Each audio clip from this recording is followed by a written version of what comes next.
요한복음 13장 35절 보면 예수님께서 마지막으로 제자들에게 그런 말씀을 하지 않습니까? 너희가 서로 사랑하면 이로써 모든 사람이 너희가 내 제자인 줄 알리라.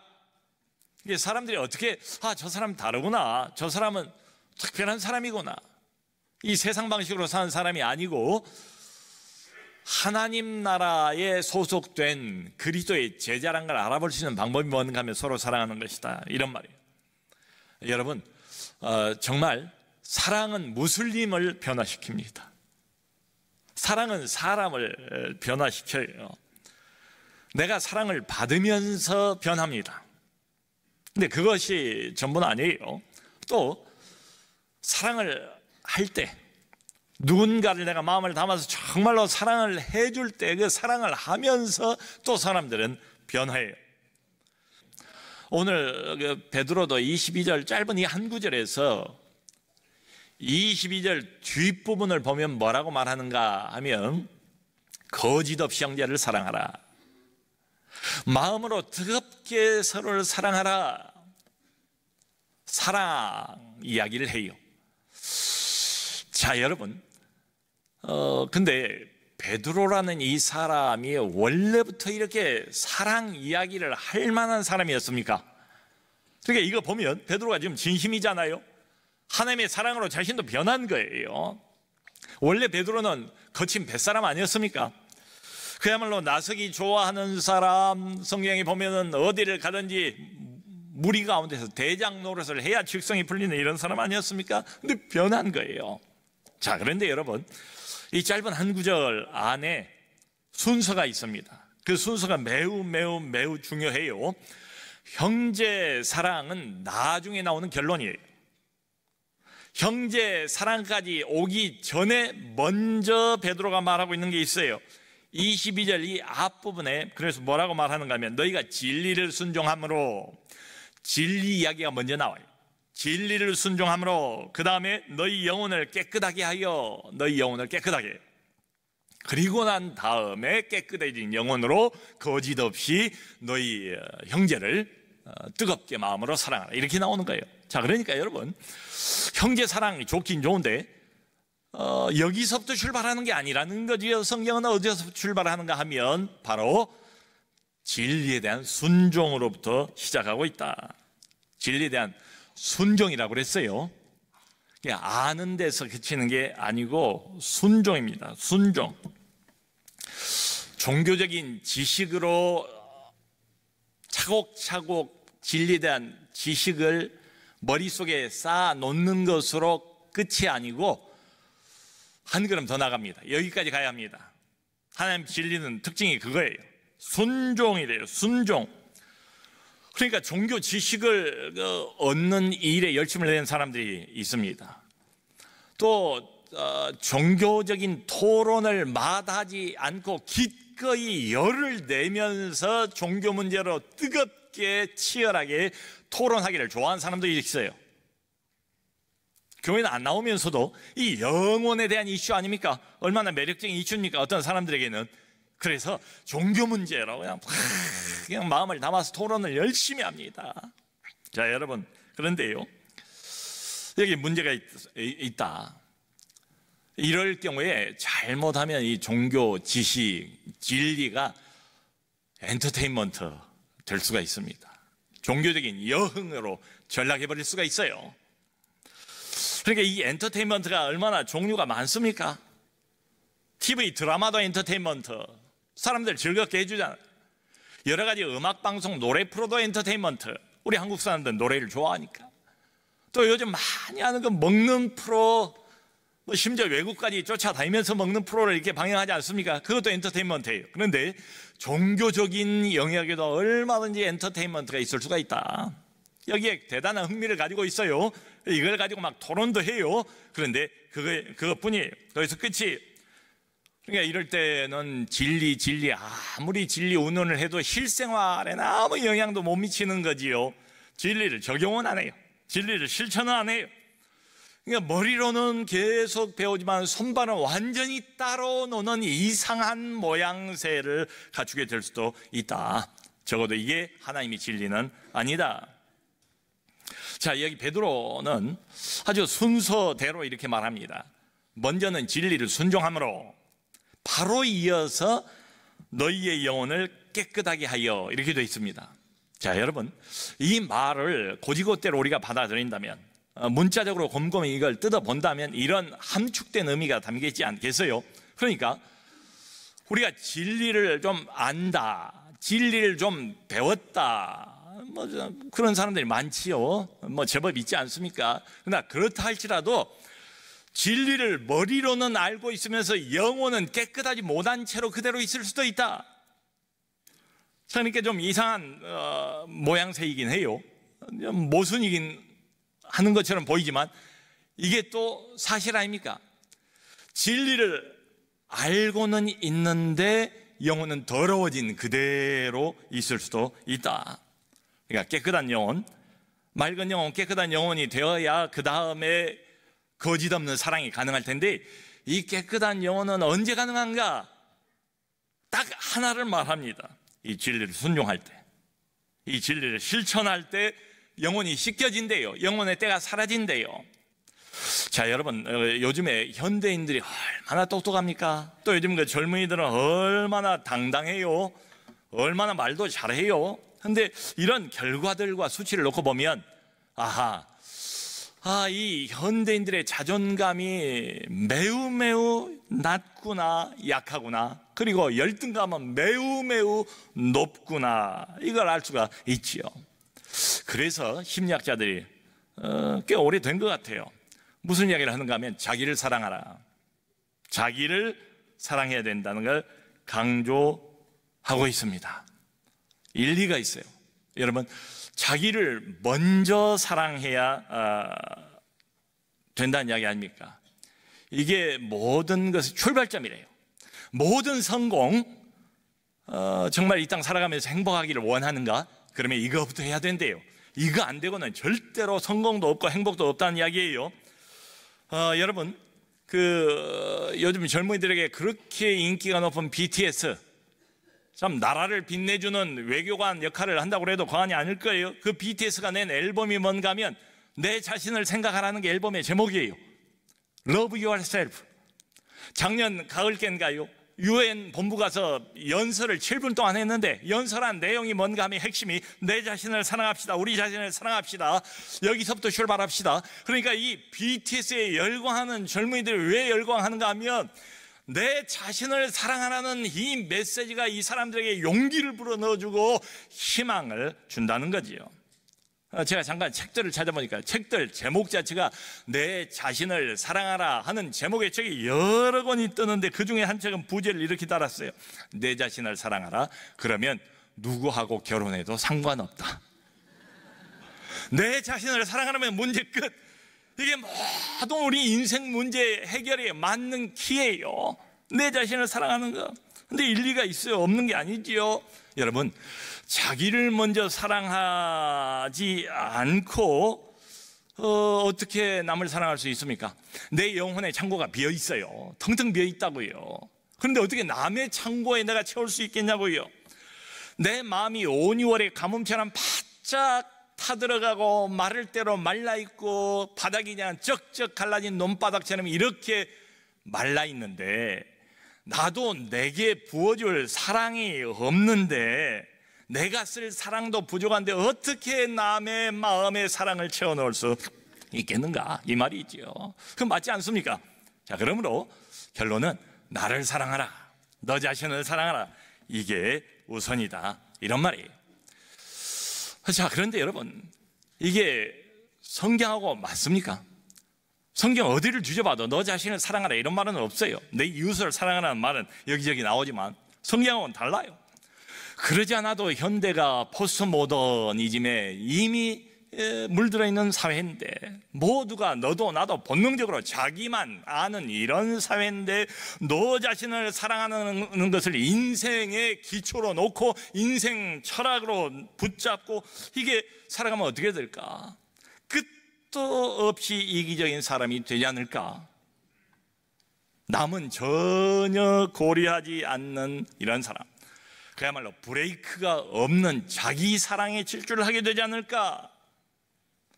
이 자기 사랑이라는 게 사실은 어찌 보면 좋은 말 같지만 어찌 다른 면으로 보면 감옥이 될 수도 있어요. 자기를 꽉 묶어 놓는 자기 사랑의 감옥에 갇히게 될 수도 있지 않을까. 나 먼저 챙기자, 나 먼저 챙기자는 이런 시도가 사실은 나중에는 나만 챙기자, 나만 챙기는 습관으로 고정되어 버릴 수도 있지 않을까. 자, 여러분, 그런데요, 이게 우리의 현실입니다. 우리가 살고 있는 사회의 분위기가 지금 이런 거예요. 한편에서는 절망, 좌절, 한편에서는 너 자신을 사랑하라, 한편에서는 차곡차곡 쌓인 그 스트레스와 분노를 풀 길이 없어서 어이없게도 엉뚱하게 사람을 살해까지 하는, 이게 지금 우리가 살고 있는 대한민국의 현실이라 이 말이죠. 자, 이런 현실의 한 복판에서 이제 질문을 던져보는 겁니다. 과연 예수님 말씀, 내 이웃을 내 몸처럼 사랑하라, 이게 과연 가능하겠는가?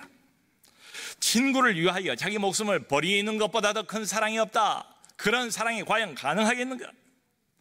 예수님이 마지막으로 이런 말씀하셨잖아요. 새 계명을 너희에게 주노니 서로 사랑하라. 과연 그 사랑이 가능하겠는가? 오늘 베드로가 이렇게 말하고 있는데, 베드로의 말처럼 거짓 없이 마음으로 뜨겁게 서로 사랑하라는 이 사랑이 과연 가능하겠는가? 그러니까 성경을 보면 서로 사랑해라, 이웃을 사랑해라, 형제를 사랑해라, 뭐 여기도 나오고 저기도 나오고 많아요. 그런데 여러분, 한 가지 우리가 꼭 기억할 것은 다짜고짜 처음부터 성경이 이웃을 사랑해라 이렇게 말하지는 않습니다. 하나님이 우리를 알아요. 우리의 약함을 알아요. 우리가 얼마나 사랑 불가능성의 존재인가를 우리 하나님이 잘 아세요. 무작정 이웃을 사랑하라는 말부터 해보신 적이 없어요. 자칫 잘못하면 그건 위선이지요. 가식을 떠는 거지요. 여러분, 가식적으로 위선적으로 사람을 사랑한 척하는 게 뭔가라는 걸 우리가 경험적으로 다 알지 않습니까? 자, 그러므로 이 베드로 사도의 22절 한 문장의 명령도 찬찬히 살펴보면 여러분, 문맥이 이걸 말해줍니다. 베드로가 먼저 강조하는 게 있더라. 22절 이전에 18절을 보면 대속 이야기를 합니다. 우리 모두를, 한 사람 한 사람을 헛된 행실에서 하나님이 이미 대속하셨대요. 대속이란 말은 내가 값을 지불하고 풀려나와야 하는데 내가 지불할 능력이 없으니까 하나님이 대신 그 값을 지불하시고 다 치르시고 그리고 나를 빼내셨다. 이게 대속이거든요.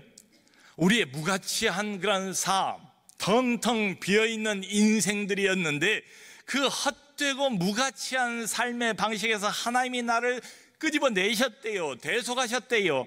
내 결심이 아니었대요. 하나님이 하신 일이었대요. 그리고 바로 이어서 19절에 우리가 봤습니다. 뭐라고 말하는가 하면 이게 어떻게 된 일이냐, 이건 금이나 은이나 이런 걸로 된 게 아니고 오직 한 가지로 됐대요. 흠없고 점없는 어린 양 같은 그리스도의 보배로운 피로 됐다. 흠없고 점없는 완전 무결하신 그분, 이 땅에 내려오실 이유가 없는 그분, 어둠 속으로, 이 죄 많은 세상 속으로 들어오실 이유가 전혀 없는 그분께서, 흠없고 점없는 그분이 피를 흘리셨다. 십자가에 죽으셨다. 못 박히셨다. 십자가 위로 내 모든 죄와 허물과 못난 것을 다 끌고 가서 그분이 쾅쾅하고 못 박아버리셨다. 그리고 끝내셨다. 그러니까 하나님께서 우리의 구원을 위해서 내 위치를 변동시키시려고요. 그 어둡고 어두운 공허한 인생의 위치에서 하나님의 밝은 아들의 나라로 나를 옮기시기 위해서 하나님이 먼저 하신 일이 있었다. 하나님이 먼저 희생하셨다. 하나님이 갈보리 언덕 위에 누구나 다 볼 수 있도록 하나님의 압도적인 사랑의 증거를 보이셨다. 십자가로. 이 이야기를 먼저 해요. 먼저. 말하자면 여러분, 이웃을 사랑하고 형제를 사랑하는 건 좋습니다만은 그 사랑이 가능해지려면 이 하나님의 사랑을 먼저 알아야 되고, 이 하나님의 사랑을 먼저 내가 맛봐야 되고 경험해야 되고 충분히 경험해야 되고 그 사랑에 사로잡히는 게 우선입니다. 그러니까 이거예요. 순서로 보면 하나님의 사랑으로 내 안을 먼저 채우는 거예요. 자, 여기 빈 잔이 있다고 생각해 봅시다. 빈 잔에 물을 따르기 시작합니다. 그러면 잔이 점점 차오르지 않겠어요? 잔이 점점 올라옵니다. 그리고는 나중에는 어떻게 돼요? 계속 물을 부으면 결국 잔이 넘치게 되잖아요. 흘러 넘쳐서 다른 쪽으로 이게 새어나가지 않습니까? 그런 것처럼 하나님의 사랑이 먼저 내 영혼에 부어져야 됩니다. 내 안에 하나님의 사랑이 차곡차곡 채워집니다. 점점 채워집니다. 수위가 높아집니다. 결국은 내 영혼에 흘러 넘쳐서 다른 사람에게까지 이어지는 게 이게 바로 성경이 말하는 거짓 없는 사랑. 거짓 없는 사랑. 자, 그런데 우리 문제는 이겁니다. 하나님의 사랑에 대해서 늘 들었지만 실감이 안 나요. 좋은 말이죠. 하나님이 나를 사랑하신다는데 나쁠 거 있겠습니까? 머리는 끄덕끄덕하고 아멘은 하는데 느낌은 없어요. 그리고 또 전에는 잠깐 하나님의 사랑에 대해서 참 느낌도 있고 참 깨달음도 있고 감동도 있었는데 지금은 실감이 나질 않는 경우도 있지 않을까. 자, 그러므로 여러분, 정말로 우리가 형제를 제대로 뜨겁게 사랑하려면 이게 필수적이에요. 먼저 와야 되는 건 바로 이겁니다. 하나님의 사랑을 어느 때 한 번 맛보는 것으로 끝낼 수 있습니까? 그래가지고 오늘 견디겠어요? 그래가지고 어제 내가 하나님의 사랑 맛보았다고 해서 오늘 그 사랑이 보장이 안 되잖아요. 날마다 재부팅할 필요가 있습니다. 자, 여러분, 그러므로 심리학자들이 내 안이 먼저 채워져야 합니다. 그래야 남을 사랑할 수 있습니다. 그 말은 맞기는 맞는데요, 이건 아니에요. 먼저 우리 안에 채워져야 하는 그 사랑은 자기 사랑이 아니에요. 온갖 왜곡과 온갖 거짓이 다 들어가는 게 자기 사랑 아닙니까? 다 이것 때문에 그냥 2판 4판이 되는 것 아닙니까? 너도 너를 사랑하고 나도 나를 사랑하고 다 자기가 자기를 사랑하기 때문에 온 세상이 아직까지도 이 모양 이 꼴 아니겠습니까? 그러므로 먼저 우리 안에 채워져야 하는 사랑은 무슨 사랑인가 하면 자기 사랑이 아니고 하나님의 사랑이다. 하나님의 사랑이다. 예수님의 사랑이다. 여러분, 베드로가 왜 변했겠어요? 이 거친 뱃사람이, 뱃사나이가 왜 변했겠어요? 하나밖에 없어요. 이 사랑을 맛본 거예요. 이 사랑을 충분히 경험한 거예요. 이렇게 말할 수 있는 건 이 사랑에 지금 압도당하고 있는 거예요. 사로잡힌 거예요. 이 하나님의 사랑에. 여러분, 그 베드로하고 관련해서 요한복음 21장 맨 마지막 장 마지막 부분을 보면 갈릴리 바다로 우리의 시선을 옮기지 않습니까? 예수님께서 부활하신 뒤에 제자들에게 다시 나타나시잖아요. 밤새 물고기를 잡았지만 허탕을 친 그 제자들을 예수님께서 위로하시기 위해서 떡을 굽고 그리고 생선도 구워 놓으시고 제자들을 먹이시고, 이분이 누군가를 알아요. 부활 이후입니다. 다 도망갔던 사람들이에요. 근데 다시 모였어요. 분위기가 숙연하지요. 근데 예수님이 이 베드로를 앞에 놓고 질문을 던지시지 않습니까? 바요나 시몬아, 네가 나를 사랑하느냐 사랑하느냐 사랑하느냐. 내 양을 먹이라, 내 양을 치라, 내 양을 먹이라. 저는 베드로에게 물었던 그 질문이 이렇게 들려요. 베드로야, 내가 아직도 너를 사랑한다, 사랑한다, 사랑한다.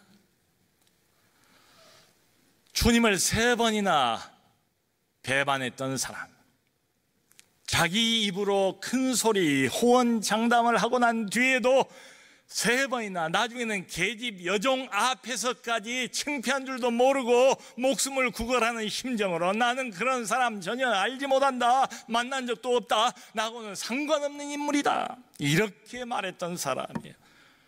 근데 그럼에도 불구하고 그걸 다 그대로 끌어안으시는 우리 주님, 죄책감에 눌려있고 자책감에 눌려있고 더 이상 무슨 사역을 이 사람이 할 마음이 나겠어요? 자격이 없는 사람 아닙니까? 스스로 그렇게 생각하고 있는 게 보이지 않아요? 그럼에도 불구하고 있는 그대로를 그대로 받으시고, 베드로의 이 모습 이대로를 예수님께서 받으시는 것 아닙니까? 품으시는 것 아닙니까? 야, 너도 그럴 줄 알았어. 그렇게 큰 소리 떵떵거리면서 치고 그렇게 잘난 척하더니 언젠가 네가 사고 낼 줄 알았어. 이런 책망 없잖아요. 그런 암시도 없잖아요. 넌 왜 그렇게 믿음이 없니? 내가 3년 동안이나 너에게 뭘 말하고 뭘 보여줬는지 참 한심하구나. 이렇게 예수님께서 접근하지도 않지 않습니까? 아무것도 안 물어보세요. 사랑하느냐 사랑하느냐 사랑하느냐. 그 말은 내가 너를 있는 그대로 아직도 여전히 변함없이 처음 너를 만났을 때와 똑같은 그 사랑으로, 인간의 사랑이 아니고 하늘의 사랑으로, 하나님의 사랑으로, 십자가의 사랑으로 너를 사랑한다, 사랑한다, 사랑한다. 여러분, 그러므로 순서는 진리를 순종하고 그리고 형제를 사랑하는 게 순서예요. 근데 여러분, 사랑하는 성도 여러분, 우리가 여기에서 이 22절에 관해서 먼저 알아야 할 진리는 뭔가 하면 바로 하나님 사랑의 진리입니다. 넘어진 때가 부지기쓰고 배반하는 때가 또 부지기쓰고 셀 수 없을 만큼 좁은 길 대신에 넓은 길을 스스로 선택하고 그러다가 어려움을 겪기가 또 얼마나 많습니까?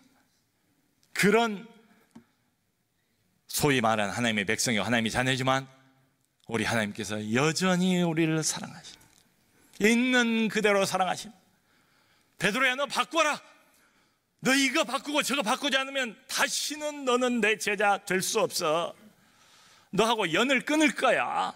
너에게 양을 맡길 수 없어. 이런 말씀 아니잖아요. 아무것도 바뀌어진 건 없는 것처럼 보이지 않습니까?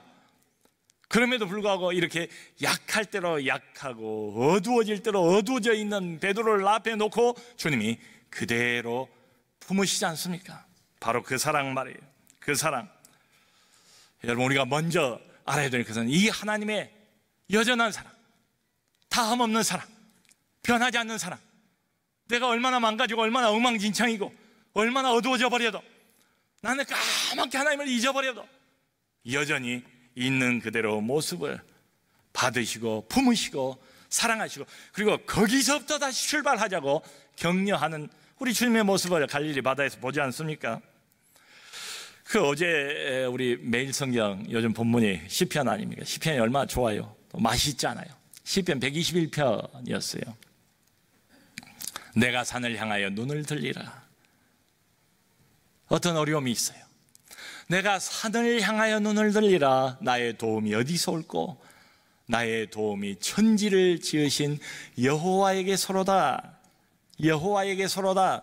여러분, 우리 인생의 도움은, 진짜 도움은 공급처가 하나밖에 없어요. 도움의 공급처, 이 문제든 저 문제든 똑같은 공급체를 우리는 가지고 있습니다. 여호와 하나님에게서로다. 그리고 뒤에 뭐라고 말하는가 하면, 나를 지키시는 자는 졸지도 아니하시고 주무시지도 아니하시고. 우리는 이미 하나님 잊어버린 지가 한참이에요. 주일날 1시간 예배 마치고 나면 하나님 새까맣게 월요일부터 토요일까지 잊어버리고 살아요. 그럴 수 있지 않습니까? 이 세상 험한 세파에 시달리고 그러다가 진리가 아닌 엉뚱한 것에 귀를 기울이기도 하고 너 자신을 사랑해야 한다는 말에 또 톡 빠지기도 하고, 우리는 이렇게 저렇게 이 세상 흐름에 치이다가 주일날 나옵니다. 하나님을 까맣게 잊어버려요. 근데 그런 날을 우리 하나님은 뭐라고 그래요? 졸지도 아니하시고 주무시지도 아니하시고 눈동자처럼 다 지켜보신대요. 보호하신대요. 선한 길로 인도하신대요. 예를 쓰시면서 푸른 초장으로 맑은 시냇가로 인도하신대요. 그런 하나님, 그런 하나님의 사랑. 내가 어떻게 됐든, 내가 하나님을 어떻게 대하든 그것과는 상관없는 일방적인 하나님의 나를 향한 짝사랑. 여러분, 제가 장담할 수 있습니다. 이 사랑의 넓이와 높이와 깊이와 길이를 충분히 알고 음미하고 맛보고 경험하고 그 사랑을 아는 사람만, 맛보는 사람만 베드로 말처럼 내 이웃을, 내 형제를 거짓없이 사랑할 수 있습니다. 노력을 한대요. 사랑은 노력을 한대요. 그 노력하라고 주어진 말씀이 아니에요. 먼저 하나님의 이 사랑을 충분히 2019년도에 좀 기도해 보세요. 하나님이여, 하나님이여, 이 하나님의 다함없는 사랑, 그 사랑의 넓이와 높이와 깊이와 길이를 바울의 기도처럼 알게 하시고, 내 눈을 떠서 하나님의 사랑을 알게 하시고 깨닫게 하시고 거기에 사로잡히게 하시고 맛보게 하시고 흘러넘치는 그 하나님의 사랑으로 내 형제를 거짓 없이 뜨겁게 사랑하는 2019년 되게 해 주옵소서. 그렇게 사랑하는 우리 모두가 될 수 있기를 주님의 이름으로 축원합니다.